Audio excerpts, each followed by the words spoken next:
touch, I could with just one touch, I could feel my body giving. Pose with the fans. Pose with the pose with the pose with the fans. Pose with the pose with the pose with the fans.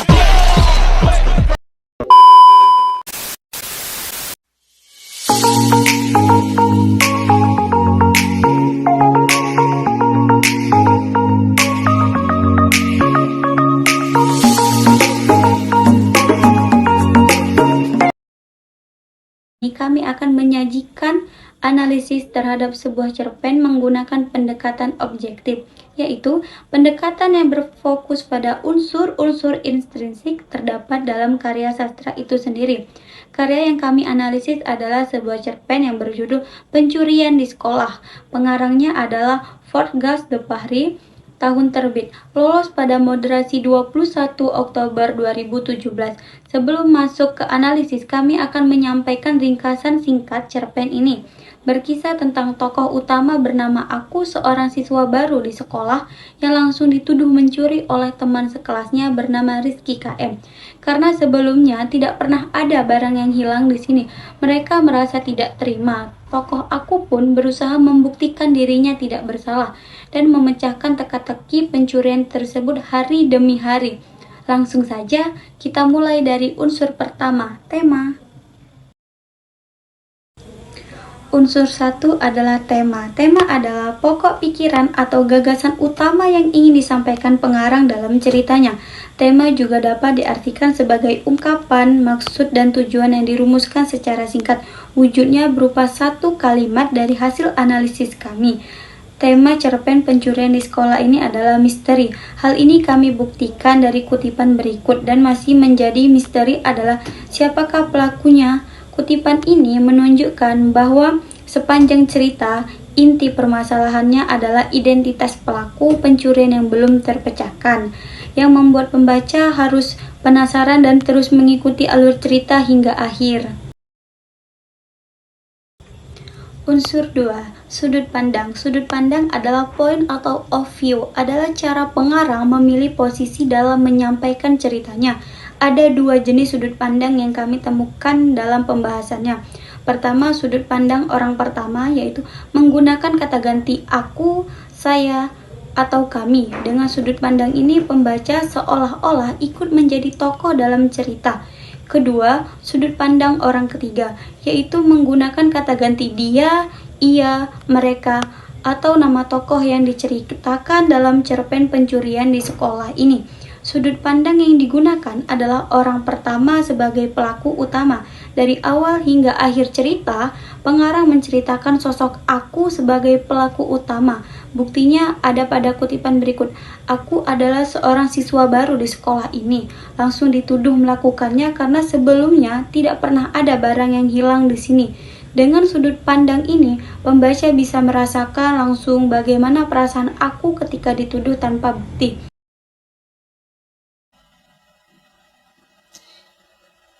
Baik, saya Zuliarni Putri Silitonga akan melanjutkan analisis unsur ketiga, yaitu plot atau alur. Plot atau alur adalah rangkaian kejadian dalam cerita yang disusun secara keseluruhan tentang bagaimana cerita berkembang, terungkap, dan bergerak melalui urutan peristiwa sebab akibat. Alur memiliki 3 jenis. Yang pertama, alur maju, yaitu rangkaian peristiwa yang berjalan teratur dari awal sampai akhir cerita. Yang kedua, alur mundur, yaitu cerita yang menceritakan kisah masa lalu dari tokohnya. Konflik disampaikan di awal cerita, lalu mengarah mundur ke masa lalu. Rangkaian peristiwa diceritakan dari masa lalu hingga masa kini.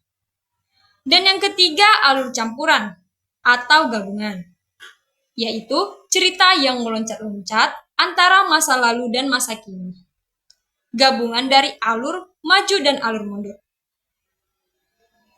Dari analisis kami, alur yang digunakan dalam cerpen Pencurian di Sekolah adalah alur maju. Cerita diawali dari sosok Aku yang baru masuk ke sekolah, kemudian berlanjut hari demi hari, ia berusaha memecahkan teka-teki pencurian tersebut. Selanjutnya unsur keempat, yaitu latar. Latar adalah gambaran situasi mengenai peristiwa yang terjadi dalam cerita. Latar berfungsi memberi informasi mengenai tempat, waktu, dan juga proyeksi keadaan batin para tokoh atau yang disebut suasana. Nah, kami menemukan 3 jenis latar dalam cerpen ini. Yang pertama pada latar tempat, yaitu di sekolah. Dibuktikan dengan kutipan, keesokan harinya aku membawa handphoneku ke sekolah untuk menjebak si pelaku. Yang kedua pada latar waktu, yaitu di pagi hari. Dibuktikan dengan kutipan, keesokan harinya aku membawa handphoneku ke sekolah untuk menjebak si pelaku. Waktu sudah menunjukkan pukul 9 pagi, tetapi pelaku masih belum keluar juga. Dan yang ketiga latar suasana. Di sini ada 2. Yang pertama suasana bingung, dibuktikan dengan kutipan, dan yang masih menjadi misteri adalah siapakah pelakunya. Yang kedua suasana kesal, dibuktikan dengan kutipan, dan seseorang bernama Rizky KM di kelas ini menuju ke arahku dengan wajah yang terlihat sangat kesal. "Hei anak baru," ujar Rizky. "Ada apa?"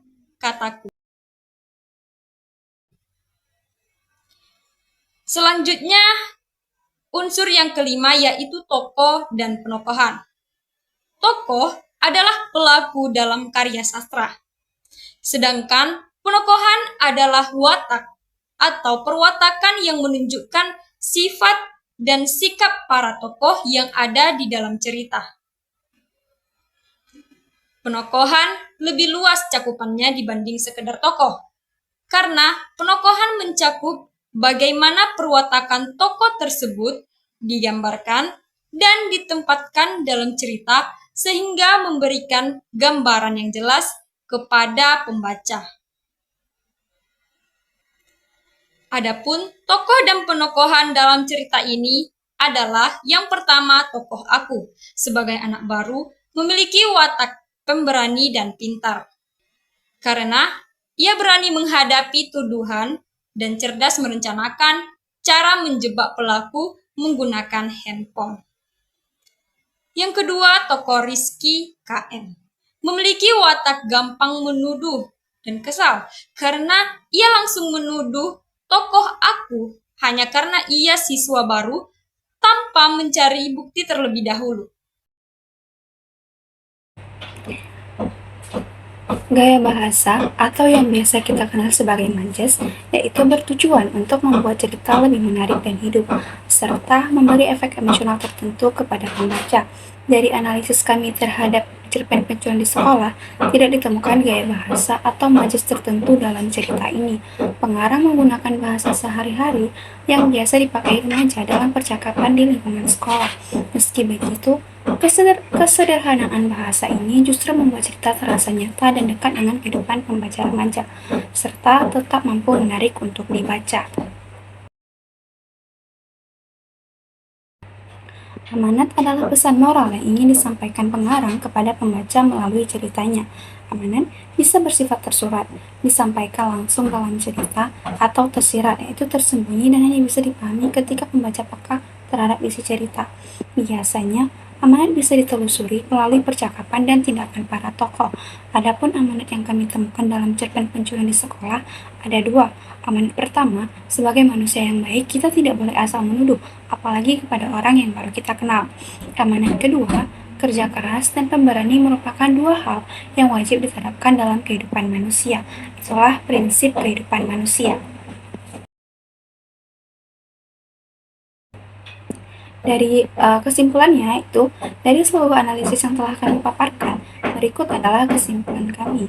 Ada unsur-unsur. Yang pertama, tema. Tema itu misteri. Ada sudut pandang orang pertama sebagai pelaku utama, tokoh, yaitu tokohnya aku. Alur atau plot, alur maju, berjalan teratur dari awal hingga akhir. Latar tempat ada di sekolah. Latar waktu pagi hari pukul 9. Latar suasana bingung dan kesal. Tokoh aku pemberani, pintar. Rizky Kang M gampang menuduh, kesal. Gaya bahasa sehari-hari. Remaja tanpa majas khusus. Amanat, jangan menuduh kesembarangan. Jadilah pribadi yang kerja keras dan pemberani. Refleksi. Dari analisis ini, kami sebagai calon pendidik mendapat dua pelajaran penting. Pertama, cerpen yang tampak sederhana pun ternyata menyimpan unsur-unsur intrinsik yang lengkap dan bermakna. Kedua, sebagai calon guru bahasa Indonesia, menganalisis karya sastra dengan pendekatan yang tepat akan membantu kami kelak dalam membimbing siswa. Bukan hanya sekedar membaca, tetapi juga memahami nilai dan pesan yang terkandung di dalamnya.